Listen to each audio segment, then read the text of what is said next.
ल्याउँछौ, सीता जस्तै सभ्य नारी कहाँबाट ल्याउँछौ, पाइने होइन जुतिर बारी कहाँबाट ल्याउँछौ, सीता जस्तै सभ्य नारी कहाँबाट ल्याउँछौ, छोरी हुँदा गर्भमा फ्याल्नेलाई मेरो एउटा प्रश्न, भन तिमीले बुहारी कहाँबाट ल्याउँछौ, भन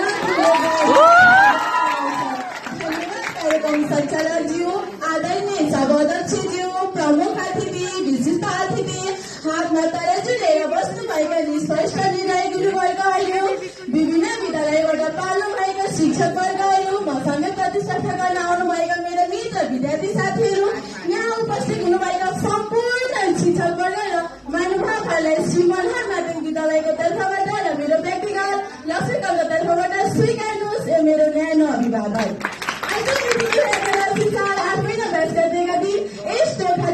भइरहेको यस कार्यक्रममा अखिल नेपाल संघले आयोजित गरेको कार्यक्रममा म श्री मनोहर माध्यमिक विद्यालयबाट प्रतिनिधि भएर यस ठाउँमा आएर वक्तव्य गर्न भन्न पाउँदा म आफूलाई निकै भाग्यमान ठानेकी छु। आजको मेरो शीर्षक रहेको छ हिंसा रहित समाज। यससँग सम्बन्धित विषयवस्तुलाई आफ्नो साथ राख्दै म आफ्नो भनाइ हजुरहरूको माझमा प्रस्तुत गर्न चाहन्छु। वास्तवमा भन्नुपर्दा हिंसा भनेको के हो यो नै जान्न हामीलाई जरुरी छ र यससँग सम्बन्धित हिंसा भनेको कुनै पनि मानिसलाई शारीरिक मानसिक असजिलो महसुस हुने गरी व्यवहारलाई नै हिंसा भनिन्छ। जस्तै महिलामाथि हुने हिंसा र बालबालिकामाथि हुने हिंसा। महिलामाथि हुने हिंसा दाइजो प्रथा, घुम्टो प्रथा, छुवाछुत यस्ता विभिन्न हिंसा, बालबालिका भइरहेको बलात्कार यस्ता हुने बालबालिका र महिलामाथिमा हुने हिंसा। जस्तै म यसभन्दा दाइजो प्रथालाई अगाडि जोड्न चाहन्छु।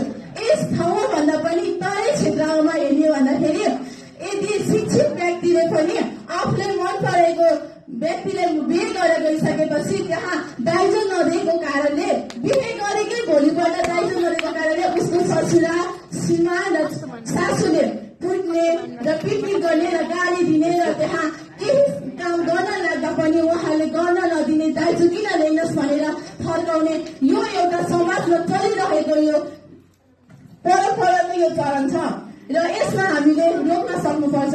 र यस्तै गरी घुम्टो प्रथा, यदि एउटा नारीले र यदि महिलाले बिहे गरेर गइसकेपछि आफूभन्दा ज्येष्ठ नारीको अगाडि आफ्नो टाउको भएको यो कपाल छोप्नुपर्ने यो अझै पनि समाजमा परिवर्तन भइसकेको छैन।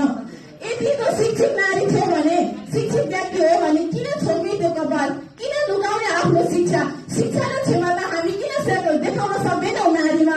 के छैन हामीमा नारीमा त्यस्तो कमजोर? किन हामीमा पुरुष भन्दा किन हामी नारी पछि हटिरहेको छौँ र?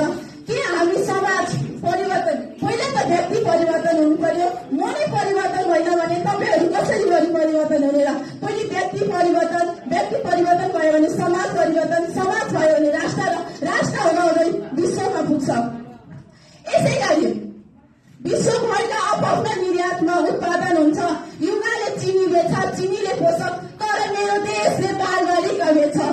र यसै गरी हामी किन बोल्दैनौँ, हामी किन चिताउँदैनौँ ती बालबालिकाको अपराधभित्र, हामी किन बोल्दैनौँ ती बालबालिकामाथि भएको बलात्कार विरुद्ध, किन हामी चुपचाप भएर बस्छौँ?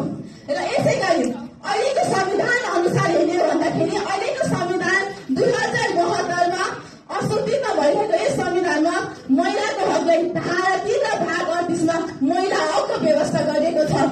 र यसै गरी 51.5% महिला रहेको छ। यसै गरी इतिहासको पाना पल्टाएर हेर्ने भनेदेखि एन्ट्रुदण्ड नारी एन्ट्रु पुस्तक देवता, जहाँ नारीको पूजा हुन्छ त्यहाँ नारीको सम्मान हुन्छ र त्यहाँ देवताहरूको वास हुन्छ र त्यहाँ देवताहरू रमाउँछन्। यसै गरी जहाँ हामी किन हेर्छौँ महिला मेरी आमा हुन्, कुरा गर्छौ यस्तो, महिलाले नै हेर्ने तिम्रो क्रू दृष्टि कस्तो? र यसै गरी महिला हाम्रो आमा हुन्, हामी किन आमाले हामी बसिरहेको छौँ? यदि आज आमा नभएको हामी यहाँसम्म उभिन सक्दैनथ्यौँ होला। यसै गरी महिलालाई हेर्ने दृष्टिकोण र समाजले हेर्ने दृष्टिकोण भिन्नै छ। अब हामी यसमा बदलिनु पर्छ। हामी यसमा एक व्यक्तिको आवाजले हामी र विभिन्न देशहरूबाट हामी उठेर यो समाज र राष्ट्रलाई परिवर्तन ल्याउनु पर्छ। अब हामी पहिलाको परम्परालाई हटाई अहिलेको भइरहेको यस परिवर्तनलाई र यसै गरी अन्त्यमा म के भन्न चाहन्छु भने यस्ता लैङ्गिक हिंसा विरोधी बाटोमा विद्यालयमा हुने यस्ता हिंसामा हामीले सचेतना जगाउनु पर्छ र फैलाउनु पर्छ र सडक नाटकहरू विभिन्न यस्तै कार्यक्रम ल्याएर हामीले अगाडि बढाउन चाह्यौँ भने यो लैङ्गिक हिंसाबाट हामी पछि पर्न सक्छौँ र यसै गरी लैङ्गिक हिंसालाई हामी अगाडि रोक्न सक्छौँ र हामी यसबाट महिलालाई र छोरालाई